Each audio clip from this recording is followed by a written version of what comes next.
안녕하세요. 올드 스토리입니다.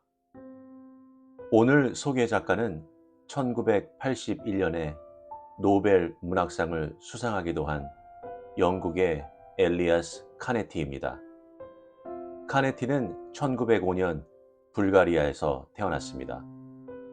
작가는 현대 사회에서 군중의 광기라는 주제에 대하여 깊고 넓게 사색한 작가로 평가되고 있습니다. 오늘 소개 작품은 국경 위의 집입니다. 매우 특이한 작품입니다. 어느 가난한 시골집에 손님들이 찾아옵니다. 과연 어떤 손님들일까요? 그럼 편안한 마음으로 감상하세요.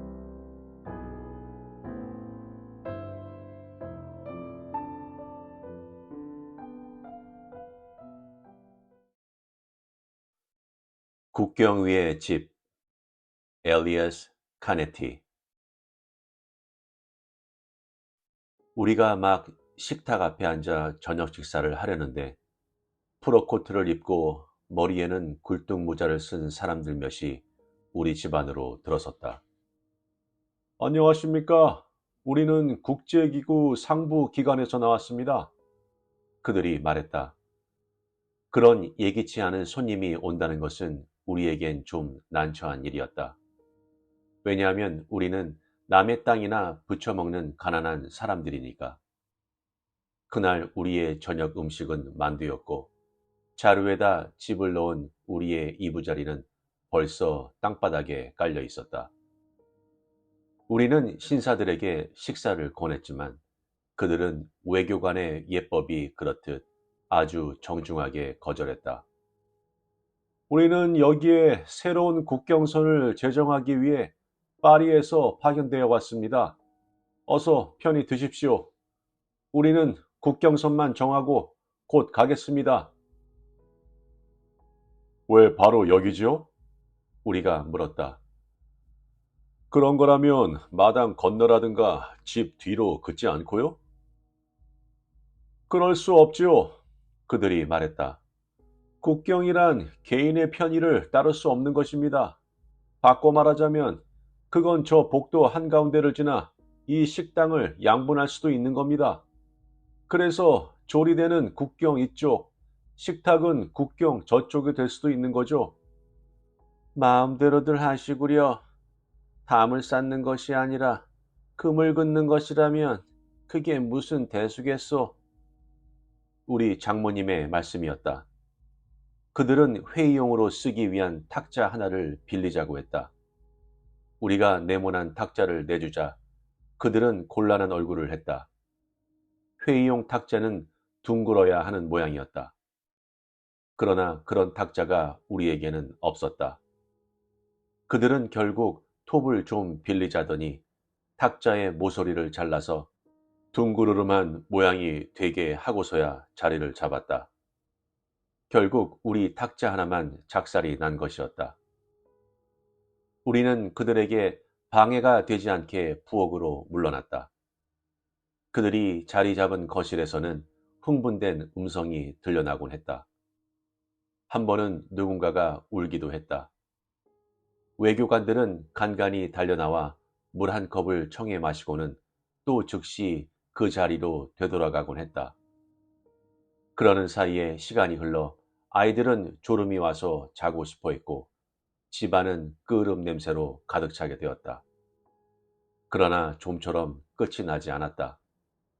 밤 1시경이 되었을 때 그들의 토론은 결말을 보는 듯 싶었는데 그것은 그들이 들러앉은 탁자를 반으로 가리면서 옷장 앞을 지나 창문 쪽으로 곧장 국경선을 뽑는다는 것이었다. 그러나 이것도 곧바로 결정이 되지는 않았다. 이렇게 할 경우엔 한쪽의 자연 보고가 너무 크게 훼손을 입는다는 것이었다. 즉, 이 경우엔 맛 좋은 귤나무 열매술이 가득 들어있는 커다란 술통이 옷장 속으로 속하게 되는 것이다. 결국 새벽 나절이 되었을 때야 그들은 일을 끝내고 물러났다. 그러나 우리가 집안에서 움직이는데 크나큰 어려움은 없게 되었다는 것이 곧 밝혀졌다. 즉, 모든 식구에게 영구 통행증 같은 것이 발급된 것이다. 옷장에서 침대로 갈 때라든가 또는 부엌 부뚜막에서 마루총으로 나갈 때 그 증명서만 제시하면 되는 것이었다. 어른과 동반한 아이들에겐 따로 검사를 하지 않았다. 이 증명서 조사 업무를 수행하기 위해 우리 집엔 두 사람의 제복을 입은 관리가 파견되었다. 각기 국경 한쪽의 권리를 대표하는 사람들이었다. 그들은 그 회의가 있던 바로 그 다음 날에 파견되어 왔는데 그런대로 봐줄 만한 사람들이었다. 한 가지 곤란한 점은 우리 음식을 죽자고 넘겨다 보는 것이었다. 하지만 그들도 배가 출출해서 그러는 것인데 어쩌겠는가. 우리는 그들을 식사에 초대했다. 그럴 때 그들은 입으로는 예절 바르게 사양했지만 한 번도 진짜로 안 먹고 물러나는 적은 없었다. 나중엔 빈말로도 같이 먹자는 소리는 꺼내기가 두려울 지경이었다. 그리고는 별일 없이 지나갔다. 딱 한 번 이런 사건이 있었다. 밤에 나는 부스럭거리는 소리에 잠이 깼다. 국경선은 바로 내 옆을 지나고 있어서 내 맞은편의 옷장은 국경 저쪽이었다. 그러나 그건 아무런 지장도 없었다. 왜냐하면 나는 특별 야간 통행증도 가지고 있었으니까. 나는 잠이 깨서 무의식적으로 팔을 뻗었는데 그 손에 장화를 신은 다리 한 짝이 잡혔다. 거 누구냐? 내가 소리쳤다. 쉿! 조용히 해. 세관원이께요. 누군가가 속삭였다. 나는 곧 이게 밀수꾼이로구나 하고 생각했다. 나는 이런 일에 끼어들고 싶지가 않았다. 그래서 경보를 울렸다. 곧 불이 켜지고 아이들이 깨어났다. 그러나 내 손에 잡힌 것은 월귤나무 열매수를 몰래 한 잔 따라 마시려던 한쪽 세관원에 지나지 않았다. 그러니 뭐라고 한단 말인가. 나는 얼떨결에 이렇게 말했을 뿐이다. 장화를 신은 채 남의 침대를 넘어다니다니 당신 미쳤소? 새로 빤 시트를 깐 것이 보이지도 않습니까? 아무리 나라에서 나온 사람이라도 그렇지 장화쯤은 벗을 줄 알아야지.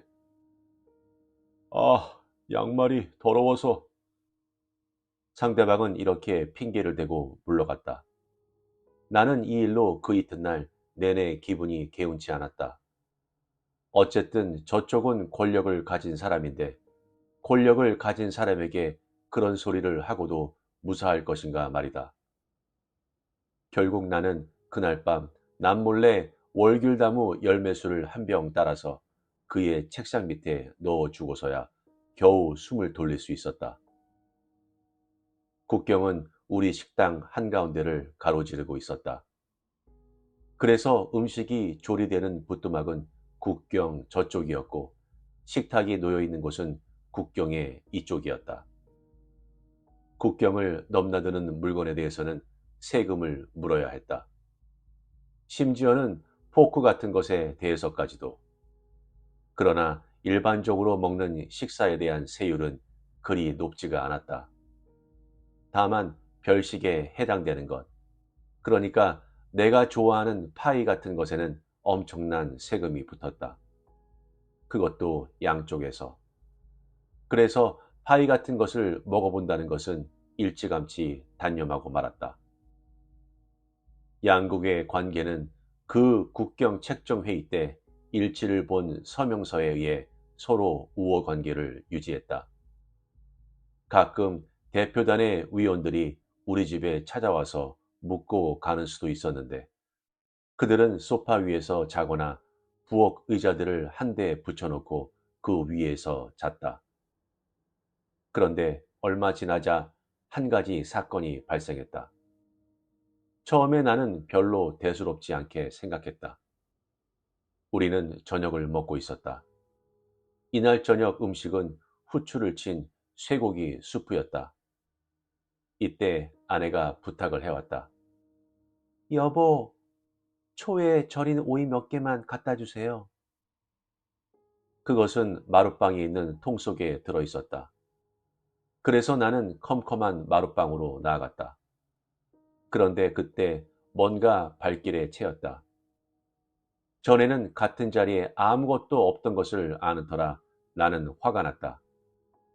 나는 성냥을 켜보았다. 그랬더니 거기엔 벙커가 하나 세워져 있는 것이 아닌가? 갓 만들어진 벙커였다. 그 위엔 위장을 하느라고 초에 절인 오이 몇 개가 놓여 있었다. 나는 아무에게도 얘기는 하지 않았지만 평화시에 무슨 벙커일까 하고 생각했다. 어쩌면 아이들이 병정놀이를 하느라고 세워놓은 것인지도 모른다고 생각했다. 그런데 며칠 후에 또 비슷한 일이 발생했다. 그때도 저녁 식사 때였는데 나는 포크를 식탁 밑으로 떨어뜨렸다. 식탁보가 밑에까지 깊게 드리워 있어 굴러 떨어진 포크가 어디 있는지 보이지가 않았다. 나는 결국 식탁 밑으로 기어 들어가야 했다. 그런데 어두침침한 그곳에서 공병대에 마크를 단 어떤 육군 중위와 부딪히고 말았다. 그는 납작 엎드린 채 쌍안경으로 식탁에 둘러앉은 사람들의 다리 사이로 마룻방 쪽을 살피고 있었다. 그의 철모에는 잎사귀 달린 나뭇가지가 위장으로 꽂혀 있었다. 쉿! 당신도 애국자라면 조용히 하시오. 그가 내게 속삭였다. 글쎄, 그렇게 말씀은 하시지만 하고 나직이 대꾸했다. 나는 집안에서 움직일 일이 너무 많구려. 이쪽에 갔다가는 곧 저쪽에 또 가야 하고, 그러니 당최 내가 어느 쪽에 속한 사람이지 알겠어야 말이지 원. 점심 먹고 낮잠 잘 때라면 나는 이곳 소파에 눕곤 하니까 그때라면 나는 분명 이쪽 편이 이기는 걸 바라지요. 그러나 밤에 자러 가기 전 발을 씻을 무렵에는 그 장소가 저쪽인 만큼 내가 있는 그쪽이 내 쪽으로 여겨지는 거 아니겠습니까? 그런 상황 속에서 정말 훌륭한 애국자가 된다는 것이 더럽게 어렵죠. 그저 잠자코만 계시오. 이렇게 말하고 중이는 내가 떨어뜨린 포크를 집어주었다. 그런데 이런 사건들이 계속해서 빈번히 발생했다. 그리고 그것들은 점점 악화되어 갔다. 우리가 먹는 스프 그릇 속에서 양쪽에서 서로 설치한 소형 지뢰가 발견되는 판이었다. 특히 토마토 수프나 감자 수프를 먹을 땐 각별히 조심해야 한다. 멀건 고깃국을 먹을 때나 안심할 수 있었다. 왜냐하면 멀건 고깃국은 속이 훤히 들여다 보이는 것이니까. 나는 이해에 내 생일은 치르지 않을 셈이었다. 그런 모든 사건들 때문에 나는 좀 긴장이 되어 있었을 뿐만 아니라 양쪽에서 그런 우스꽝스러운 쇠붙이 망치를 집안 도처에다 설치해 놓은 것이어서 집안엔 당최 사람들을 초대해 드릴 공간이 없었다. 그런데 내 생일이 되기 2주일 전부터 생일 축하 카드들이 사방에서 와대니 이게 어떻게 된 노릇인가. 그것도 나로서는 전혀 알 수 없는 사람들로부터. 그것들은 국경 양쪽에서 답지하는 것들이었다. 그리고 내 생일을 놓치지 않고 찾아와서 축하해 주겠다는 것이었다. 나는 어디서 날 아는 사람들이 이렇게 많게 되었는지 몰랐다. 그리고 생일날엔 정말 대집단의 사람들이 나타났다. 모두가 전혀 낯선 사람들이었다. 뿐만 아니라 모두가 고만고만한 나이의 젊은 사람들이었고 옷차림도 두 패로 나뉘어 말쑥하니 동일했다. 그들은 아주 쾌활하게 집안을 활보하면서 큰 소리로 노래를 불렀다. 나는 그들에게 내가 할 수 있는 최선의 손님 접대를 했다. 모자를 이리 주시지요. 외투를 벗으실까요? 그러나 그들은 하나같이 그런 것을 거부했다. 감기에 걸릴까 봐 싫다는 것이었다. 도대체 외투 속과 모자 속엔 무엇을 감추었길래 그러는 것일까? 한 가지 다행스러운 것은 그들이 아직 상대편에 대해 적대감을 나타내지는 않는다는 점이었다. 그러나 이것이 언제까지 지속될까? 나는 담배를 사와야겠다고 하고 얼른 집을 빠져나왔다. 어디 다른 데 일자리를 빨리 구하고 집을 얻어서 식구들을 데리고 옮겨야 했다. 그러나 그럴 시간이 찾아오기나 할는지.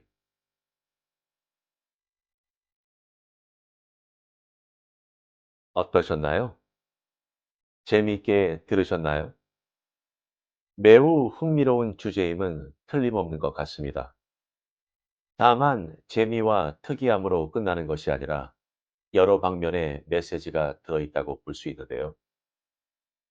집안을 통과하는 국경선을 정하려고 정보 관리들은 양해도 구하지 않고 미안함도 없이 무작정 남의 집에 들이닥쳐 안 그래도 가난한 사람들에게 민폐를 끼치며 무리하게 굽니다.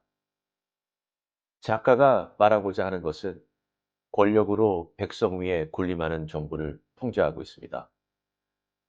하나의 집이 국경으로 나눠져 있고 물건 하나에도 세금이 붙고 방 하나 옮기는 것도 국경선을 넘어야 하죠. 이런 황당한 설정은 국가 제도의 모순점을 잘 나타내고 있습니다. 인간의 삶을 이롭게 하기 위한 제도가 오히려 인간의 삶을 더 복잡하게 만들다니 배보다 배꼽이 더 큰 셈이 되었습니다.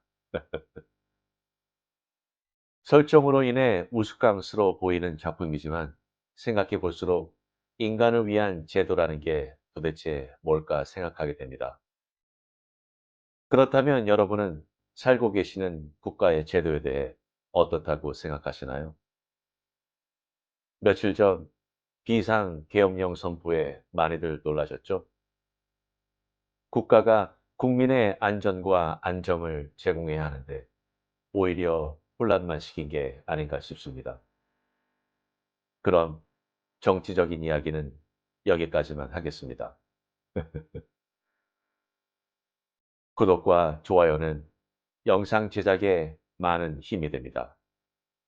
감사합니다.